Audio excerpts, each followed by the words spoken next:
नमस्ते छात्रों, स्वागत है आप सबका हमारे WB board class 12 semester 4 history के इस most important long question series के पार्ट 3 में।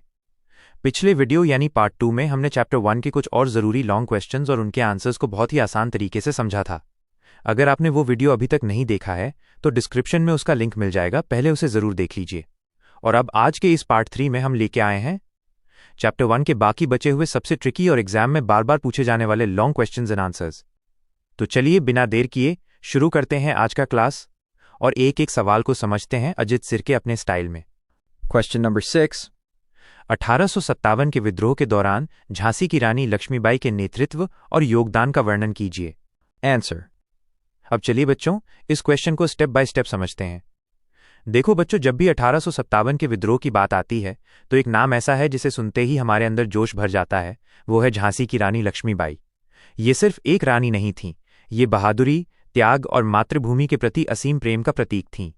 इनके बारे में सुनकर तुम्हें लगेगा कि ये कोई काल्पनिक कहानी नहीं, बल्कि हकीकत में एक देवी थी जिसने अंग्रेजों के दांत खट्टे कर दिए थे। विद्रोह का कारण। अब सवाल यह है कि रानी लक्ष्मीबाई विद्रोह में क्यों शामिल हुईं? याद है ना, मैंने तुम्हें लॉर्ड डलहौजी की हड़प नीति के बारे में बताया था। बस उसी का शिकार रानी भी बनी थी। उनका एक दत्तक पुत्र था, यानी गोद लिया हुआ बेटा। अंग्रेजों ने उसे झांसी का वैध वारिस मानने से इनकार कर दिया और झांसी को ब्रिटिश साम्राज्य में मिला लिया। सोचो, रानी के लिए यह कितना बड़ा अपमान था। उनका राज्य छीन लिया गया, उनके बेटे का अधिकार छीन लिया गया। तब उन्होंने प्रण लिया कि मैं अपनी झांसी नहीं दूंगी। ये सिर्फ अपने राज्य की रक्षा नहीं थी, ये अपनी संप्रभुता, सॉवरेंटी और आत्मसम्मान की रक्षा थी। नेतृत्व और योगदान। जब विद्रोह की आग फैली तो रानी लक्ष्मीबाई ने झांसी में बागडोर संभाली। उन्होंने अपनी सेना को संगठित किया, जिसमें महिलाएं भी शामिल थीं। ये बहुत बड़ी बात थी उस जमाने में। उन्होंने अंग्रेजों के खिलाफ डटकर मुकाबला किया। अंग्रेज सेना का नेतृत्व कर रहा था सर ह्यू रोज, जो एक बहुत ही चालाक और अनुभवी जनरल था। लेकिन रानी लक्ष्मीबाई ने उसकी नाक में दम कर दिया। वे अपनी बहादुरी और युद्ध कौशल के लिए जानी जाती थीं।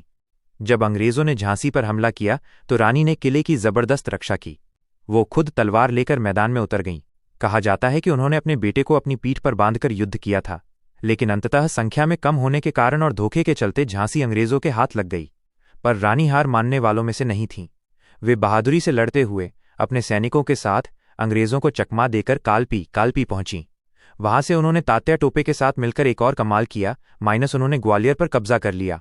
ये अंग्रेजों के लिए एक बहुत बड़ा झटका था। शहादत। लेकिन दुर्भाग्यवश युद्ध चलता रहा।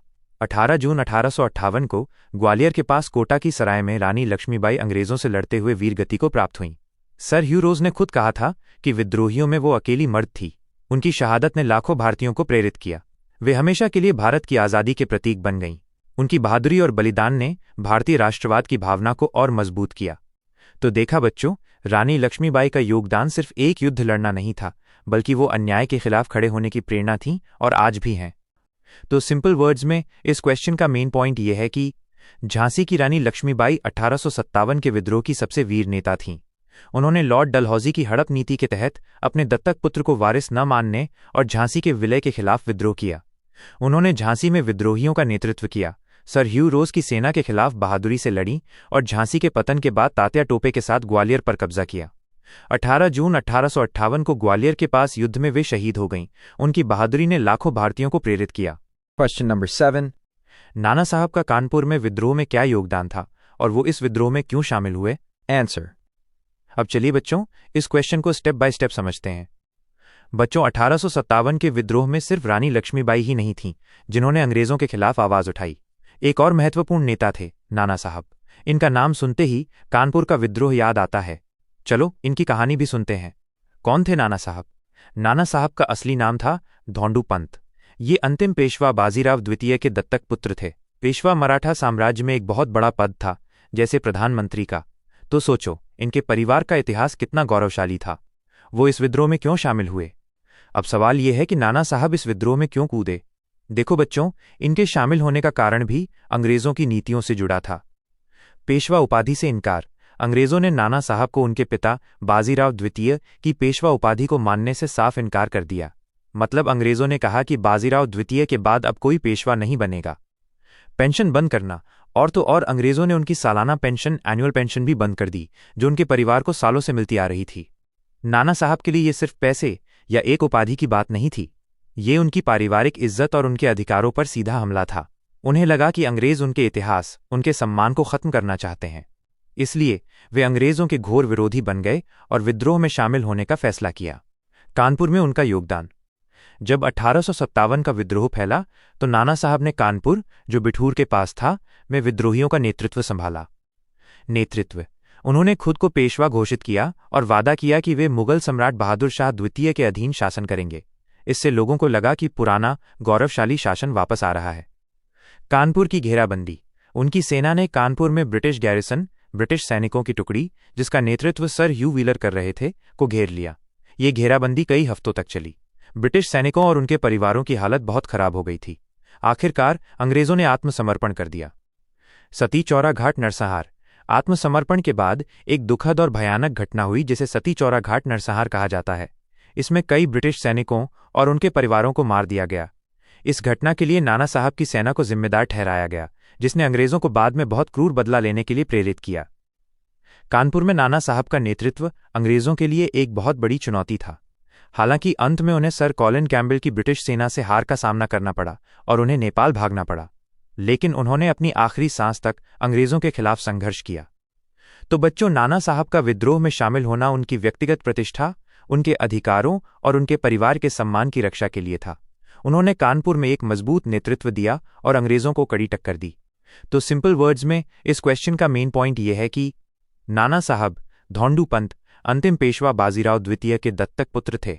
वे विद्रोह में इसलिए शामिल हुए क्योंकि अंग्रेजों ने उन्हें पेशवा उपाधि देने से इनकार कर दिया और उनकी सालाना पेंशन बंद कर दी, जिसे उन्होंने अपने सम्मान पर हमला माना। कानपुर में उन्होंने विद्रोहियों का नेतृत्व किया, खुद को पेशवा घोषित किया और ब्रिटिश गैरिसन की घेराबंदी की। सती चौरा घाट नरसंहार से जुड़ी घटनाओं के बाद उन्हें अंततः हारकर नेपाल भागना पड़ा, लेकिन उन्होंने अंग्रेजों को कड़ी चुनौती दी। Question number 8. 1857 के विद्रोह में बहादुर शाह द्वितीय की एक प्रतीकात्मक नेता के रूप में भूमिका और उन्हें सम्राट घोषित करने की परिस्थितियों को समझाइए। Answer. अब चलिए बच्चों, इस क्वेश्चन को स्टेप बाय स्टेप समझते हैं। देखो बच्चों, हर विद्रोह को एक चेहरे की जरूरत होती है, एक ऐसे नाम की जिस पर सब भरोसा कर सकें, जिसे सब अपना मान सकें। 1857 के विद्रोह में असली सैन्य नेता भले ही नाना साहब या रानी लक्ष्मीबाई जैसे लोग थे, लेकिन एक ऐसा नाम था जो सबको एक झंडे के नीचे ला सकता था, और वो थे दिल्ली के अंतिम मुगल सम्राट बहादुर शाह द्वितीय जफर। वे एक प्रतीकात्मक नेता, सिंबॉलिक लीडर थे। कौन थे बहादुर शाह द्वितीय? वे मुगल सल्तनत के आखिरी बादशाह थे। वैसे तो उनका साम्राज्य बहुत छोटा हो चुका था, सिर्फ दिल्ली के लाल किले तक सीमित, और ब्रिटिशों की पेंशन पर जीते थे। वे खुद एक कवि थे, जफर के नाम से कविताएं लिखते थे। उनकी उम्र भी बहुत ज्यादा थी, लगभग 82 साल के बुजुर्ग थे। वे कोई बहुत ताकतवर या सैन्य रूप से सक्षम नेता नहीं थे। उन्हें सम्राट घोषित करने की परिस्थितियां। तो फिर ऐसे कमजोर बुजुर्ग को विद्रोही अपना नेता क्यों बनाते? इसके पीछे कुछ खास परिस्थितियां थीं। मेरठ से आए सिपाही। बच्चों, याद है ना कि 10 मई 1857 को मेरठ में विद्रोह भड़का था। वहां से विद्रोही सिपाही बिना रुके सीधे दिल्ली की तरफ दौड़े। 11 मई 1857 को वे सीधे लाल किले में घुस गए। एक साझा बैनर की जरूरत। सिपाहियों को एक ऐसे नेता की सख्त जरूरत थी जिसके नाम पर सब एकजुट हो सकें। उन्हें एक कॉमन बैनर चाहिए था। मुगल सम्राट का सम्मान। भारत में मुगल सम्राट का नाम सदियों से पूरे उपमहाद्वीप में सम्मानित था। चाहे हिंदू हों या मुसलमान, मुगल बादशाह के नाम का एक अलग ही महत्व था। उनका नाम सुनकर लोगों में एकता की भावना आती थी। वैधता, लेजिटिमेसी की तलाश। विद्रोहियों को अपने आंदोलन को वैध बनाने के लिए भी एक ऐसे नेता की जरूरत थी जिसे पूरा भारत स्वीकार कर सके। बूढ़े बादशाह का नाम लेते ही लोगों को लगा कि ये कोई छोटा मोटा विद्रोह नहीं, बल्कि पुराने शासन को वापस लाने की कोशिश है। उनकी भूमिका। शुरुआत में बहादुर शाह द्वितीय बहुत अनिच्छुक, अनविलिंग थे। इतनी उम्र में कौन इस तरह के बड़े विद्रोह का नेतृत्व करना चाहेगा? लेकिन सिपाहियों ने उन पर दबाव डाला। नेतृत्व स्वीकार करना। मजबूर होकर उन्होंने सिपाहियों का नेतृत्व स्वीकार कर लिया। आदेश और सिक्के। उनके नाम पर सिक्के जारी किए गए। उनके नाम पर विज्ञप्तियां, प्रोक्लेमेशंस निकाली गईं, जिनमें लोगों से अंग्रेजों के खिलाफ खड़े होने का आह्वान किया गया था। एकजुटता का प्रतीक। उनकी सबसे बड़ी भूमिका थी हिंदू और मुसलमान दोनों विद्रोहियों को एक साथ लाना। वे एक एकीकृत कारक यूनिफाइंग फैक्टर थे। उनका नाम लेते ही पूरे भारत में विद्रोहियों को एक पहचान मिल जाती थी। तो बच्चों, बहादुर शाह द्वितीय भले ही कमजोर थे, लेकिन उनकी प्रतीकात्मक भूमिका बहुत बड़ी थी। उन्होंने विद्रोह को एक शाही और राष्ट्रीय रंग दिया, जिससे ये सिर्फ एक सैन्य विद्रोह न होकर एक बड़े आंदोलन का रूप ले सका। तो सिंपल वर्ड्स में इस क्वेश्चन का मेन पॉइंट यह है कि बहादुर शाह द्वितीय जफर 1857 के विद्रोह में एक प्रतीकात्मक नेता थे, न कि वास्तविक सैन्य कमांडर। मेरठ से आए विद्रोही सिपाहियों ने 11 मई 1857 को दिल्ली पर कब्जा करके उन्हें अपना सम्राट घोषित किया। उन्हें एक वैध और पूरे भारत में स्वीकार्य साझा नेता की जरूरत थी, जिसके नाम पर हिंदू और मुसलमान दोनों एकजुट हो सकें। अनिच्छुक होते हुए भी उनके नेतृत्व ने विद्रोह को एक पहचान और एकता प्रदान की। Question number 9. 10 मई 1857 को मेरठ में हुई घटनाओं के क्रम का वर्णन कीजिए, जिसने व्यापक विद्रोह की शुरुआत को चिन्हित किया। Answer. अब चलिए बच्चों, इस क्वेश्चन को स्टेप बाय स्टेप समझते हैं। बच्चों, अगर 1857 के विद्रोह को एक मूवी समझें तो इसका ओपनिंग सीन मेरठ में शूट हुआ था। यही वो जगह थी जहां से असल में विद्रोह की शुरुआत हुई, जहां से चिंगारी आग बनकर पूरे देश में फैली। चलो देखते हैं 10 मई 1857 को मेरठ में क्या क्या हुआ था। मेरठ की घटनाएं, विद्रोह का प्रारंभ बिंदु, स्टार्टिंग पॉइंट। ये सब शुरू हुआ एक दिन पहले 9 मई 1857 को। तत्काल कारण, इमीडिएट कॉज, चर्बी वाले कारतूसों की अफवाह तो फैल ही चुकी थी। 9 मई को मेरठ में 85 भारतीय सिपाहियों ने उन कारतूसों का इस्तेमाल करने से साफ इनकार कर दिया। अब अंग्रेज तो अपने रोब में थे। उन्होंने उन सिपाहियों को कोर्ट मार्शल किया, मतलब उन्हें सैन्य अदालत में दोषी ठहराया। और क्या सजा दी? उन्हें कठोर कारावास, रिगरस इम्प्रिजनमेंट की सजा सुनाई गई, यानी उन्हें हथकड़ियां पहनाकर जेल में डाल दिया गया। सोचो, भरी परेड में सबके सामने अपने साथियों को ऐसी सजा मिलते देखना बाकी सिपाहियों को कितना बुरा लगा होगा। उनका खून खौल गया होगा। 10 मई 1857 सब्र का बांध टूटा। और बस अगले दिन रविवार 10 मई 1857 को सब्र का बांध टूट गया।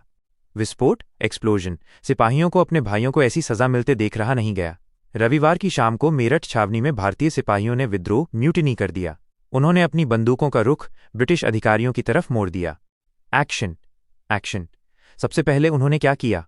उन्होंने अपनी बैरकें छोड़ दीं। वे सीधे जेलों की तरफ दौड़े जहां उनके 85 साथियों को कैद किया गया था। उन्होंने जेलों को तोड़ा और अपने सभी साथियों को रिलीज करा लिया। ब्रिटिश अधिकारियों पर हमला। इसके बाद उनका गुस्सा अंग्रेजों के खिलाफ फूट पड़ा। उन्होंने ब्रिटिश अधिकारियों पर हमला किया। जो भी ब्रिटिश अधिकारी उन्हें दिखा, उस पर गोली चलाई। उन्होंने ब्रिटिश अधिकारियों के बंगले और क्वार्टर रहने की जगह जला दिए। ये सब इतना तेजी से और गुस्से में हुआ कि अंग्रेज समझ ही नहीं पाए कि ये क्या हो गया। दिल्ली की ओर प्रस्थान, मार्च टू दिल्ली। सबसे खास बात यह थी कि वे मेरठ में ही नहीं रुके। विद्रोही सिपाही बहुत चालाक और फुर्तीले थे। बिना समय गंवाए 10 मई की रात को ही वे अपनी बंदूकों और घोड़ों के साथ दिल्ली के लिए रवाना हो गए। दिल्ली क्योंकि मुगलों की पुरानी राजधानी थी और वहां बूढ़े बादशाह बहादुर शाह जफर रहते थे। सिपाहियों को लगा कि अगर वे बादशाह को अपने साथ ले आते हैं तो ये विद्रोह सिर्फ एक सैन्य विद्रोह न होकर एक राजनीतिक विद्रोह बन जाएगा। मेरठ की इस घटना ने सिर्फ एक सैन्य छावनी को नहीं हिलाया, बल्कि इसने सैन्य असंतोष को एक व्यापक, पूरे देश में फैलने वाले विद्रोह में बदल दिया। दिल्ली पर कब्जे के साथ ही इस विद्रोह को एक राजनीतिक वैधता, पॉलिटिकल लेजिटिमेसी मिल गई और इसने 1857 के महान विद्रोह की शुरुआत को चिन्हित किया। यहीं से अंग्रेजों की सत्ता की नींव हिलनी शुरू हुई। तो सिंपल वर्ड्स में इस क्वेश्चन का मेन पॉइंट यह है कि 1857 के विद्रोह की शुरुआत 10 मई 1857 को मेरठ में हुई थी। इससे एक दिन पहले 9 मई को 85 भारतीय सिपाहियों को चर्बी वाले कारतूसों के इस्तेमाल से इनकार करने पर कठोर कारावास की सजा सुनाई गई थी। इस पर गुस्साए सैनिकों ने 10 मई को विद्रोह कर दिया, जेलें तोड़ी, अपने साथियों को रिहा कराया, ब्रिटिश अधिकारियों पर हमला किया और फिर तुरंत दिल्ली के लिए रवाना हो गए। इस घटना ने व्यापक विद्रोह की शुरुआत को चिन्हित किया। Question number 10. 1857 में दिल्ली की घेराबंदी, सीज ऑफ दिल्ली का वर्णन कीजिए, जिसमें मुख्य प्रतिभागियों और इसके परिणाम को शामिल किया गया हो। Answer. अब चलिए बच्चों, इस क्वेश्चन को स्टेप बाय स्टेप समझते हैं। बच्चों, जब मेरठ से विद्रोही सिपाही दिल्ली पहुंचे और उन्होंने बूढ़े बहादुर शाह जफर को अपना नेता घोषित किया तो दिल्ली अचानक से विद्रोह का केंद्र बन गई। लेकिन अंग्रेजों के लिए यह बिल्कुल बर्दाश्त के बाहर था। मुगलों की पुरानी राजधानी पर विद्रोहियों का कब्जा। इसलिए अंग्रेजों ने दिल्ली को वापस लेने के लिए पूरी जान लगा दी और यहीं से शुरू हुई दिल्ली की घेराबंदी, सीज ऑफ दिल्ली। ये विद्रोह का एक बहुत ही महत्वपूर्ण और खूनी अध्याय था। शुरुआत, जैसा कि मैंने बताया, 11-12 मई 1857 को मेरठ से आए विद्रोही सिपाहियों ने दिल्ली पर कब्जा कर लिया। उन्होंने ब्रिटिशों को शहर से बाहर खदेड़ दिया और अंतिम मुगल सम्राट बहादुर शाह जफर को अपना प्रतीकात्मक नेता घोषित कर दिया। दिल्ली पर कब्जा करना विद्रोहियों के लिए एक बड़ी जीत थी, क्योंकि इससे उनके आंदोलन को एक ऐतिहासिक और राजनीतिक पहचान मिल गई। मुख्य प्रतिभागी। अब देखो बच्चों, इस घेराबंदी में कौन कौन शामिल था। विद्रोही, विद्रोहियों की तरफ से मुख्य नेता थे बहादुर शाह द्वितीय जफर, जो सिर्फ नाम के नेता थे। असली सैन्य कमान संभाल रहे थे बख्त खान। ये बरेली से आए थे और एक बहुत ही अनुभवी सैनिक थे। उन्होंने ही दिल्ली में विद्रोहियों की टुकड़ियों को संगठित किया।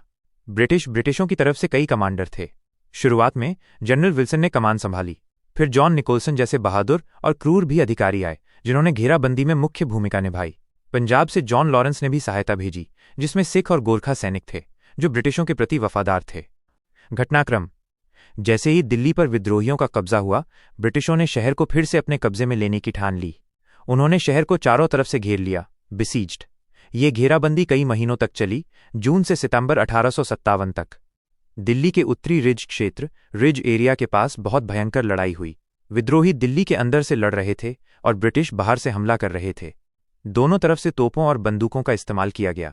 अंग्रेजों ने दिल्ली पर भीषण हमले किए। कई बार तो ऐसा लगा कि विद्रोही जीत जाएंगे, लेकिन ब्रिटिशों के पास बेहतर संगठन और भारी तोपखाना था। इस लड़ाई में कई बहादुर सैनिक मारे गए, जिनमें ब्रिटिश कमांडर जॉन निकोलसन भी शामिल थे, जिनकी मौत से ब्रिटिश खेमे में शोक फैल गया था। परिणाम: आखिरकार सितंबर 1857 में कई महीनों की भयंकर लड़ाई और भीषण घेराबंदी के बाद ब्रिटिश सेना ने दिल्ली पर फिर से कब्जा कर लिया।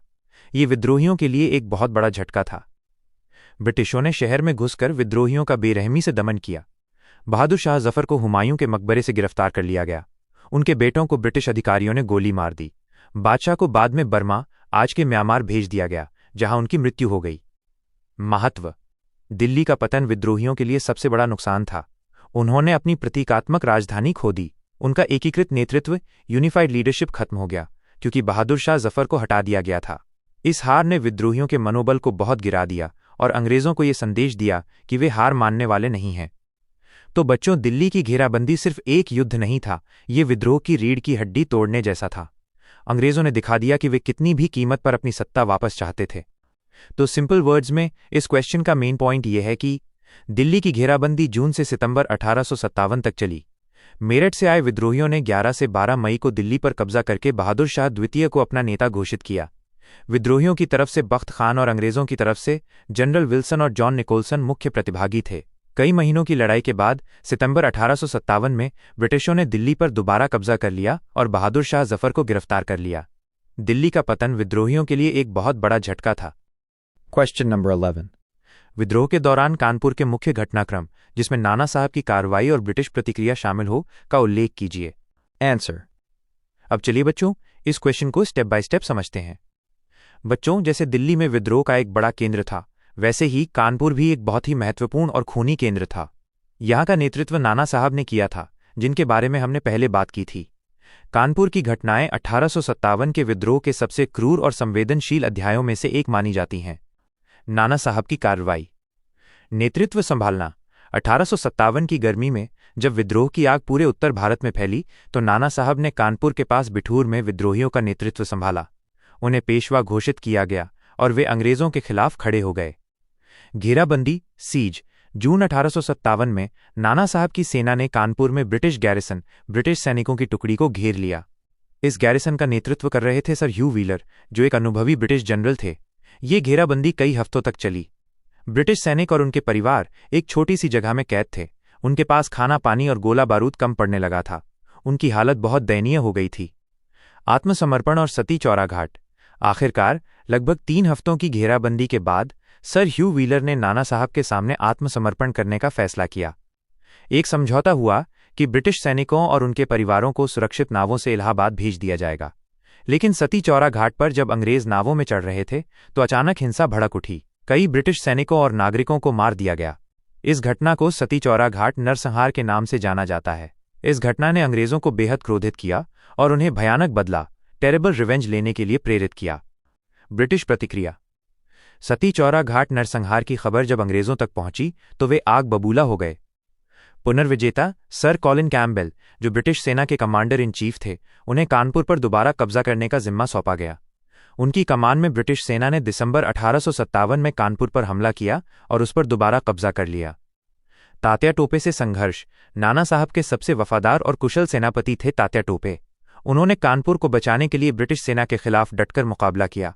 तात्या टोपे ने गुरिल्ला युद्ध, गेरिल्ला वॉरफेयर की रणनीति अपनाई और अंग्रेजों को कई बार परेशान किया। लेकिन अंततः ब्रिटिशों की बेहतर सैन्य शक्ति के आगे उन्हें हार माननी पड़ी। क्रूर बदला।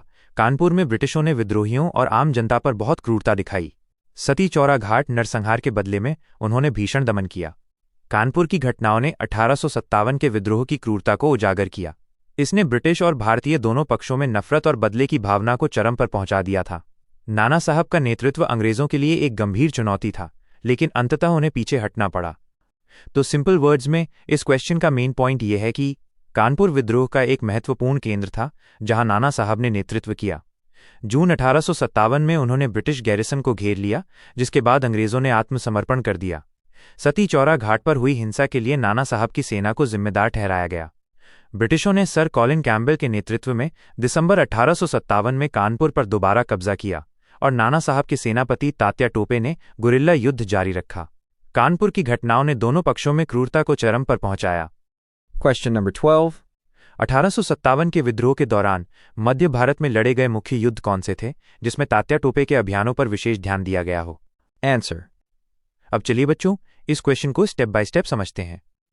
बच्चों, जब हम 1857 के विद्रोह की बात करते हैं तो सिर्फ दिल्ली और कानपुर ही नहीं बल्कि मध्य भारत का हिस्सा भी बहुत गर्म था। यहाँ की कहानी मुख्य रूप से दो महान योद्धाओं के इर्द गिर्द घूमती है, माइनस हमारी वीर रानी लक्ष्मीबाई और उनके साथ उनके बहादुर साथी तात्या टोपे। मध्य भारत का युद्ध क्षेत्र मुख्य रूप से झांसी और ग्वालियर के आसपास केंद्रित था। मध्य भारत का युद्ध क्षेत्र। 1. झांसी की घेराबंदी, मार्च 1858। याद है ना, रानी लक्ष्मीबाई ने अपनी झांसी न देने का प्रण लिया था। अंग्रेज जनरल सर ह्यू रोज ने झांसी पर हमला किया। मार्च 1858 में ब्रिटिश सेना ने झांसी शहर को चारों तरफ से घेर लिया। रानी लक्ष्मीबाई ने अपनी छोटी सी सेना के साथ, जिसमें महिलाएं भी थीं, बहादुरी से शहर की रक्षा की। हालांकि अंत में अंग्रेजों ने धोखे और अपनी भारी सैन्य शक्ति के बल पर झांसी पर कब्जा कर लिया। रानी लक्ष्मीबाई को वहां से निकलना पड़ा। 2. कालपी की लड़ाई। झांसी के पतन के बाद भी रानी ने हिम्मत नहीं हारी। वे अपने कुछ सैनिकों के साथ वहां से निकल गईं और कालपी पहुंचीं। वहां पर तात्या टोपे भी उनसे आ मिले। दोनों ने मिलकर अंग्रेजों के खिलाफ लड़ाई जारी रखने की कोशिश की, लेकिन कालपी में भी उन्हें एक और झटका लगा और ब्रिटिश सेना ने उन्हें वहां भी हरा दिया। 3. ग्वालियर पर कब्जा, तात्या टोपे का रणनीतिक कौशल। बच्चों, यही वो समय था जब तात्या टोपे का रणनीतिक कौशल, स्ट्रेटेजिक जीनियस, पूरी दुनिया को दिखा। कालपी में हार के बाद जब सब हताश थे, तब तात्या टोपे ने एक साहसिक योजना बनाई। उन्होंने रानी लक्ष्मीबाई के साथ मिलकर ग्वालियर पर अचानक हमला कर दिया। ग्वालियर का शासक सिंधिया परिवार अंग्रेजों का वफादार था। विद्रोही सेना ने सिंधिया की सेना को हराया और ग्वालियर के किले पर कब्जा कर लिया। ये अंग्रेजों के लिए एक बहुत बड़ा और शर्मनाक झटका था।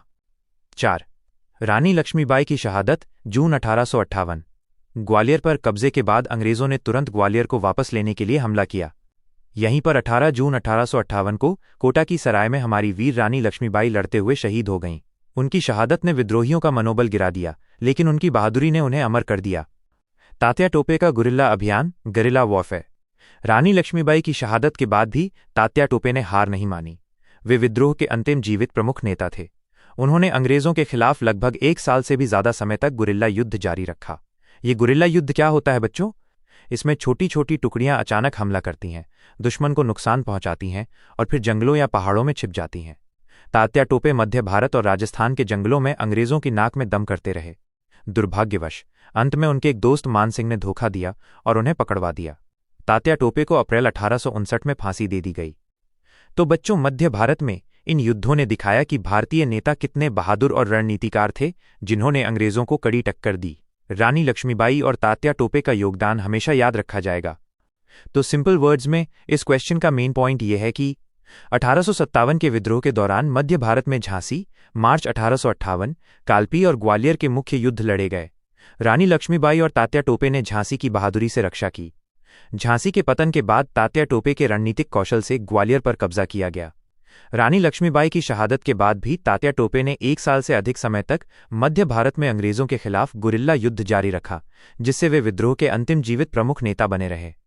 बच्चों, एक बहुत जरूरी बात ध्यान से सुनिए। अगर आपको इन सभी क्वेश्चंस और आंसर्स की पीडीएफ चाहिए, वो भी हिंदी या इंग्लिश किसी भी लैंग्वेज में, तो वो मेरे टेलीग्राम चैनल पे अवेलेबल है। आप वहां से इस चैप्टर के इंपॉर्टेंट क्वेश्चंस और उनके आंसर्स डाउनलोड कर सकते हैं।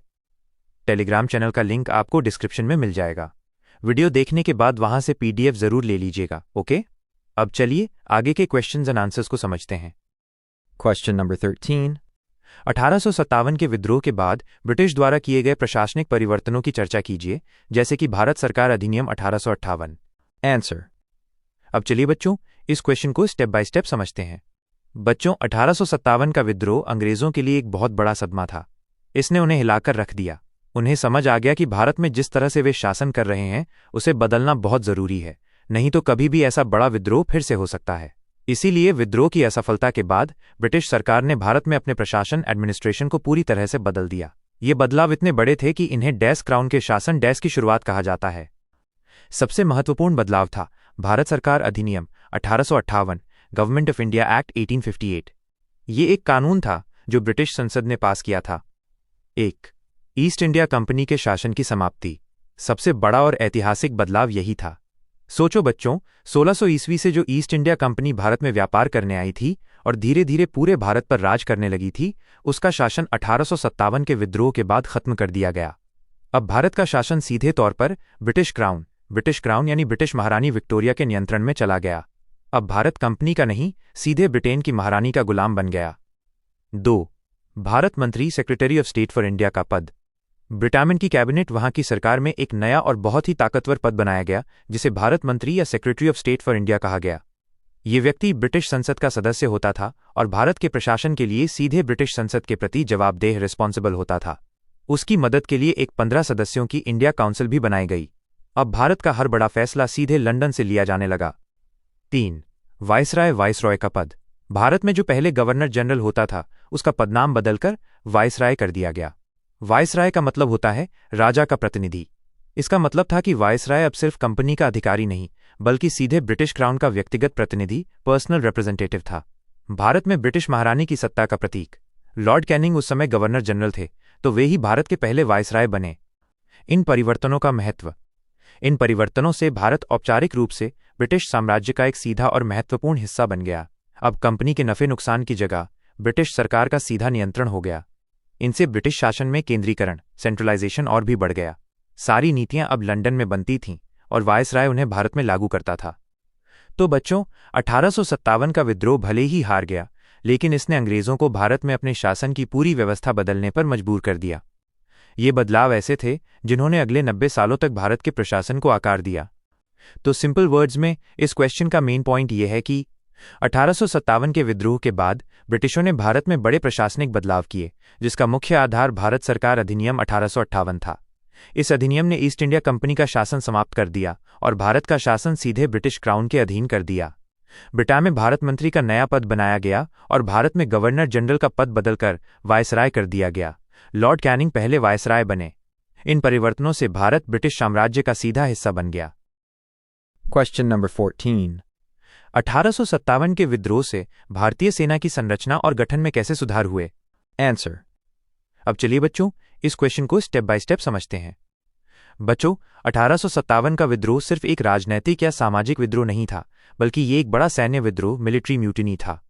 अंग्रेज समझ गए थे कि उनकी सेना, जिसमें भारतीय सिपाहियों की संख्या बहुत ज्यादा थी, वही उनके लिए सबसे बड़ा खतरा बन सकती है। इसलिए विद्रोह को दबाने के बाद उन्होंने भारतीय सेना को पूरी तरह से फिर से बनाया, एक्सटेंसिव रीऑर्गेनाइजेशन, ताकि भविष्य में ऐसा कोई विद्रोह दोबारा न हो सके। पील कमीशन की नियुक्ति। इस सैन्य पुनर्गठन की सिफारिशों के लिए एक कमीशन बनाया गया, जिसे पील कमीशन कहा गया। इसने ही बताया कि सेना में क्या क्या बदलाव करने होंगे। 1. जातीय अनुपात में बदलाव। अंग्रेजों ने सबसे पहले भारतीय और ब्रिटिश सैनिकों के बीच के अनुपात, रेशियो को बदल दिया। पहले भारतीय सैनिकों की संख्या ब्रिटिश सैनिकों से बहुत ज्यादा होती थी। अब उन्होंने जानबूझकर यूरोपीय सैनिकों की संख्या बढ़ा दी। जैसे बंगाल प्रेसिडेंसी की सेना में हर 2 भारतीय सैनिकों पर एक यूरोपीय सैनिक रखा गया, यानी 1:2 का अनुपात। बाकी जगहों पर यह अनुपात 1:3 का था। इसका मकसद क्या था? ताकि भारतीय सैनिक कभी भी इतनी बड़ी संख्या में न हों कि वे फिर से विद्रोह कर सकें। ब्रिटिश सैनिकों को तोपों और महत्वपूर्ण सैन्य ठिकानों पर तैनात किया गया। 2. मार्शल रेस की नीति। ये बहुत ही चालाकी भरी नीति थी बच्चों। अंग्रेजों ने उन इलाकों के सैनिकों की भर्ती कम कर दी जिन्होंने विद्रोह में भाग लिया था, जैसे अवध, बिहार और बंगाल के सैनिक। उन्हें गैर मार्शल या अविश्वसनीय, अनट्रस्टवर्दी घोषित कर दिया। इसके बजाय उन्होंने कुछ खास समुदायों को मार्शल रेस घोषित करके उनकी भर्ती बढ़ाई। ये कौन थे? सिख, गोरखे नेपाल से और पठान उत्तर पश्चिमी सीमा प्रांत से। क्योंकि इन समूहों ने विद्रोह को दबाने में ब्रिटिशों की मदद की थी और उन्हें अंग्रेजों के प्रति वफादार माना गया। अंग्रेजों का मानना था कि ये जातियां स्वाभाविक रूप से लड़ाकू होती हैं और इनमें वफादारी होती है। ये नीति भारतीय समाज को बांटने और अपनी सेना को मजबूत करने के लिए थी। 3. बांटो और राज करो का सिद्धांत, डिवाइड एंड रूल। सेना के अंदर एकता को खत्म करने के लिए अंग्रेजों ने बांटो और राज करो, डिवाइड एंड रूल की नीति को अपनाया। सेना की यूनिटों को जानबूझकर जाति, धर्म और क्षेत्र के आधार पर अलग अलग सेपरेटेड कर दिया गया।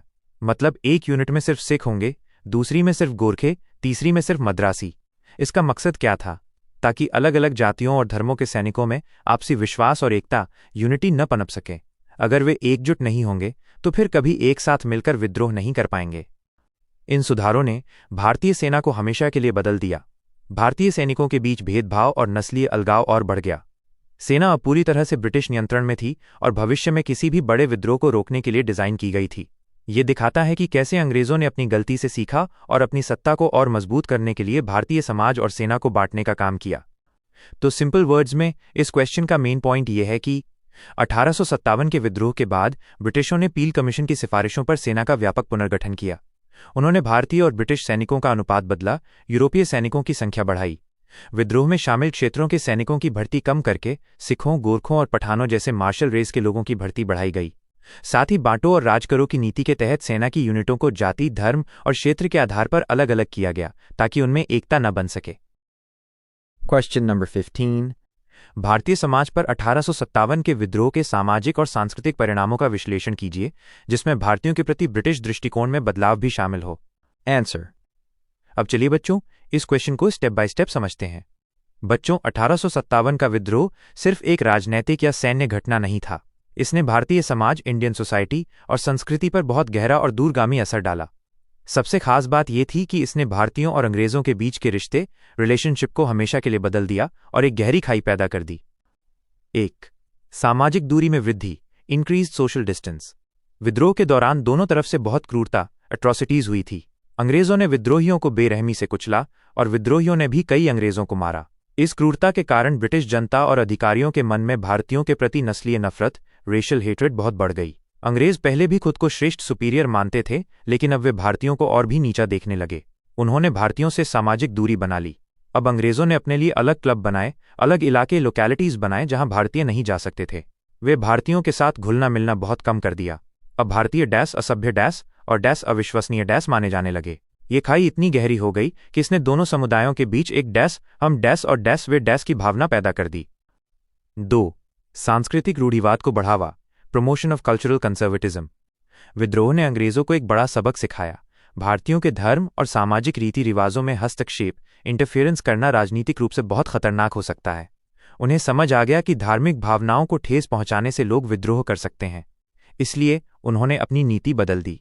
अब ब्रिटिश सरकार ने धार्मिक और सामाजिक सुधारों को बहुत धीमा कर दिया। पहले वे सती प्रथा या विधवा पुनर्विवाह जैसे सुधारों को बढ़ावा दे रहे थे, लेकिन अब उन्हें डर लगने लगा। उन्होंने रूढ़िवादी कंजर्वेटिव भारतीय वर्गों को खुश करने की कोशिश की ताकि वे ब्रिटिश शासन के प्रति वफादार रहें। उन्हें लगा कि अगर हम भारतीयों के धर्म में टांग नहीं अड़ाएंगे तो वे शांत रहेंगे। 3. शिक्षा और सुधार में संदेह, scepticism in education and reform. विद्रोह से पहले कुछ अंग्रेज मानते थे कि भारतीयों को पश्चिमी शिक्षा देकर और समाज सुधार करके उन्हें डैश सभ्य डैश बनाया जा सकता है। लेकिन विद्रोह के बाद उनका ये उत्साह खत्म हो गया। अब वे भारतीयों को अविश्वास, मिसट्रस्ट की दृष्टि से देखने लगे। उन्हें लगा कि भारतीय कितने भी शिक्षित हो जाएं, वे कभी भी अंग्रेजों के वफादार नहीं हो सकते। इसका असर ये हुआ कि शिक्षा और सामाजिक सुधारों पर अंग्रेजों का ध्यान कम हो गया या उनकी नीतियां ऐसी हो गईं जिससे भारत में बदलाव की गति धीमी हो गई। तो बच्चों, 1857 के विद्रोह ने भारतीय समाज पर बहुत नकारात्मक सामाजिक और सांस्कृतिक प्रभाव डाले। इसने अंग्रेजों को भारतीयों से और दूर कर दिया और भारत में ब्रिटिश शासन का रवैया और अधिक कठोर और नस्लीय हो गया। तो सिंपल वर्ड्स में इस क्वेश्चन का मेन पॉइंट यह है कि 1857 के विद्रोह ने भारतीय समाज पर गहरे सामाजिक सांस्कृतिक प्रभाव डाले। विद्रोह की क्रूरता के कारण भारतीयों के प्रति ब्रिटिशों की नस्लीय नफरत बहुत बढ़ गई, जिससे सामाजिक दूरी में वृद्धि हुई और अंग्रेज खुद को श्रेष्ठ मानने लगे। ब्रिटिशों ने भारतीयों के धर्म में हस्तक्षेप करना खतरनाक माना, जिससे सामाजिक सुधारों की गति धीमी हुई और रूढ़िवादी वर्गों को बढ़ावा मिला। भारतीयों को अब अविश्वास की दृष्टि से देखा जाने लगा और शिक्षा व सुधारों के प्रति ब्रिटिशों का उत्साह कम हो गया। तो दोस्तों, आज के इस पार्ट 3 वीडियो में हमने चैप्टर 1 के सबसे कठिन लेकिन सबसे ज्यादा पूछे जाने वाले लॉन्ग क्वेश्चंस को आसान भाषा में समझ लिया। अब अगर आपने पार्ट 1, पार्ट 2 और पार्ट 3 तीनों वीडियो देख लिए हैं तो मान लीजिए चैप्टर 1 पूरी तरह से आपके कंट्रोल में है। अब अगले वीडियो यानी पार्ट 4 में हम चैप्टर 1 से और भी इंपॉर्टेंट लॉन्ग क्वेश्चंस और उनके डिटेल्ड आंसर्स पर चर्चा करेंगे। तो उसके लिए चैनल को सब्सक्राइब जरूर करें और बेल आइकन दबा दीजिए ताकि नया वीडियो आते ही आपको नोटिफिकेशन मिल जाए। अगर वीडियो पसंद आया हो तो लाइक करें, कमेंट में बताएं कि आपको कौन सा क्वेश्चन सबसे हेल्पफुल लगा और शेयर करें अपने दोस्तों के साथ। मिलते हैं अगली क्लास में, तब तक के लिए पढ़ते रहिए और आगे बढ़ते रहिए।